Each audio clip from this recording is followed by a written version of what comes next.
Welcome back to Liquid Gold, your prime news source of the cutting edge of the crypto economy. Bitcoin's transaction fee revenue has hit a new 2-year high thanks to the rise of Ordinal NFTs. And as the US resolves its debt ceiling crisis, the crypto markets are on the rise. All this and more in today's crypto news. But first, hit the like button, subscribe to the channel for regular crypto news updates, and let's get into it.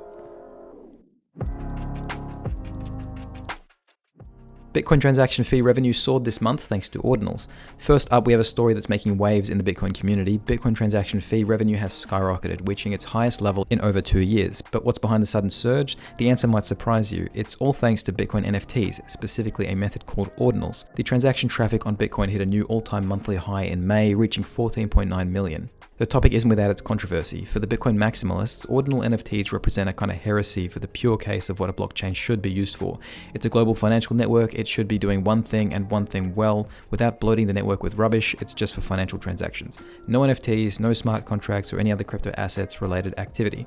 For the more relaxed minded amongst us, it represents a new value case for Bitcoin. Who cares that NFTs are taking up space on the blockchain? They're providing new paths of economic value. Bloat the blockchain all you like, we'll innovate around it. Regardless of what side of the fence you're on, ordinal NFTs have gone through a massive boom in recent months, pushing transaction fees higher and higher. This is great incentive for miners to make more money securing the blockchain and may even bring more mining online.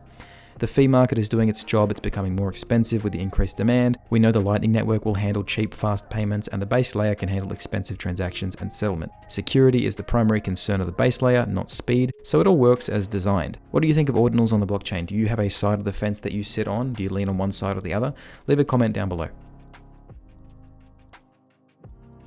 Bitcoin touches 28,000 as US debt ceiling deal heads to Congress. Next up, we're looking at how macroeconomic factors can influence the crypto market. Bitcoin and Ethereum prices have seen a significant rise, coinciding with the resolution of the US debt ceiling stalemate.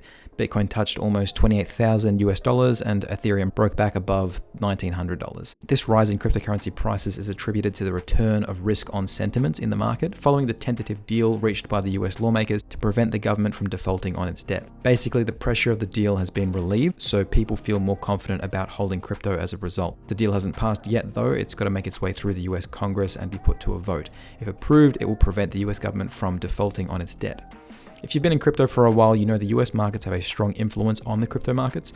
Big political and macroeconomic events will typically have an influence on price action in the crypto sphere as the news permeates through new media like Twitter and down the chain to other sources.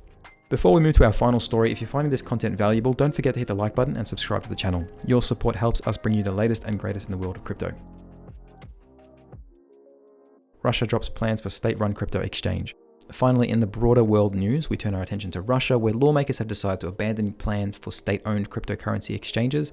Instead, they plan to establish rules and regulations for existing private enterprises. This decision has been welcomed by several private crypto owners within Russia who believe it will minimize risks of sanctions, cyber attacks on infrastructure, and eliminate possible market monopolies. This news comes amid ongoing Western-led financial sanctions against Russia. This is a real demonstration of the new world that we're headed into. Economic sanctions won't work if countries have the access of a permissionless global financial ledger.